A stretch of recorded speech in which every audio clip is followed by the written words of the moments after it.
আসসালামু আলাইকুম বন্ধুরা, সবাই কেমন আছেন? আশা করি অনেক ভালো আছেন। আলহামদুলিল্লাহ, ফ্যামিলি ফার্মিংয়ের আরেকটি নতুন ভিডিওতে আপনাদেরকে স্বাগত জানাচ্ছি।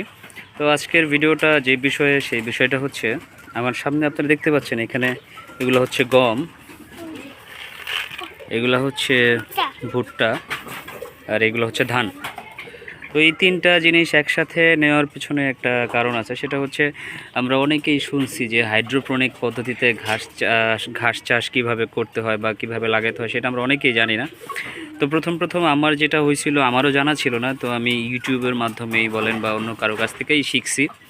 তো সেই জিনিসটা আমিও করার জন্য চেষ্টা করতেছি, আর ভাবলাম এই ভিডিওটা আপনাদেরকে দেখাই। যেহেতু আমার এই জায়গাতে, আমার এই বাসায় কোনো জায়গায় কোথাও একটু ঘাসের কোনো বালাই নাই, যেই কারণে আমি চিন্তা করতেছি যে মুরগি এইগুলা খাওয়াইলে নাকি অনেক বেশি পরিমাণ প্রোটিনের চাহিদা মুরগির অনেক ভালোভাবে পূরণ হয়, আর মুরগি নাকি সুস্থ সবল থাকে। তার জন্য এই জিনিসটা করা। তো আপনারা দেখতে থাকেন যে আমি জিনিসটা কিভাবে করতেছি।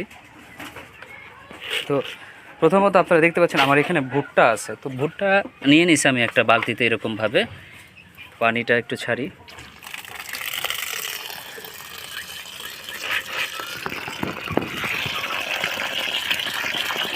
প্রথমত আপনাদেরকে ভুট্টাটা খুব ভালোভাবে ধুয়ে পরিষ্কার করে নিতে হবে।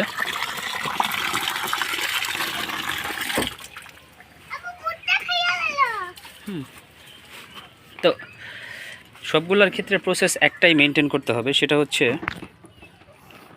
ভালোভাবে আগে ধুইতে হবে। জিনিসটা ধোয়ার পরে পরিষ্কার করতে হবে। পরিষ্কার করার পরে উপর থেকে যে ময়লাগুলো আছে এগুলো আপনারা ছেঁকে নেবেন, ছেঁকে ফেলে দিবেন। ওগুলো তারাও ওইখান থেকে, এটা তারাই দাও। তো আমি জাস্ট প্রথমত এই একটা দিয়ে দেখাইতেছি প্রসেসিংটা, বাকিটা আপনাদেরকে পরে দেখাইতেছি। একইভাবে সবগুলোর ক্ষেত্রে একই প্রসেস, ভালোভাবে ধুয়ে পরিষ্কার করে নেবেন।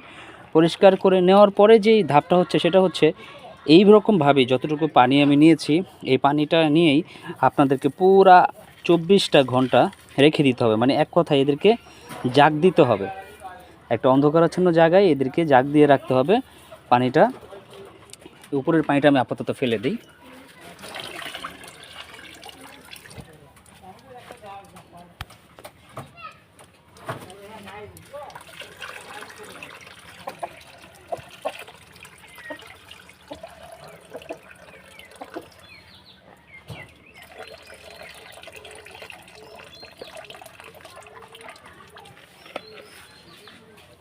বন্ধুরা, আপনারা নিশ্চয়ই বুঝতে পারতেছেন আমি জিনিসটাকে কতটুকু ভালোভাবে ধুয়ে নিছি।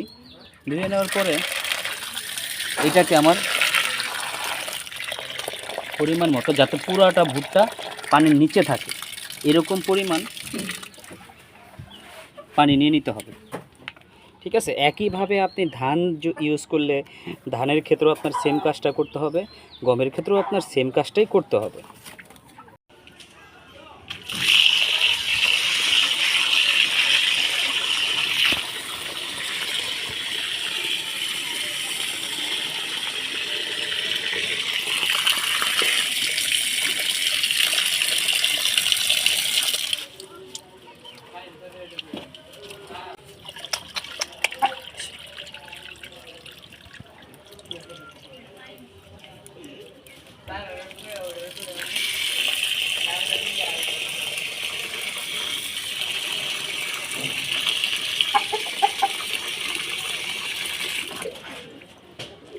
ওটাও একইভাবে ভিজিয়ে নিছি। এইভাবেই 24 ঘন্টা রেখে দিতে হবে।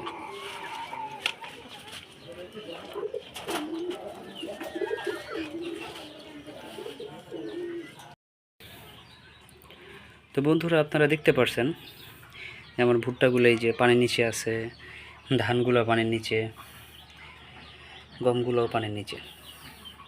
এক কথায় এদেরকে জাগ দেওয়া হচ্ছে। জাগ দেওয়া হচ্ছে পুরাপুরি 24 ঘন্টা এদেরকে এইভাবে রেখে দিতে হবে। রেখে দেওয়ার পরে আমরা একটা ট্রে নিব, ট্রের মধ্যে এগুলো ছিটা সুন্দর করে সেম করে দিতে হবে। সেগুলো আপনাদেরকে পরবর্তী কালকে যে ভিডিওটা আমি করব সেখানে দেখাবো। আপাতত এই ভিডিওটা এই পর্যন্তই ছিল। আশা করি আপনারা বুঝতে পারছেন।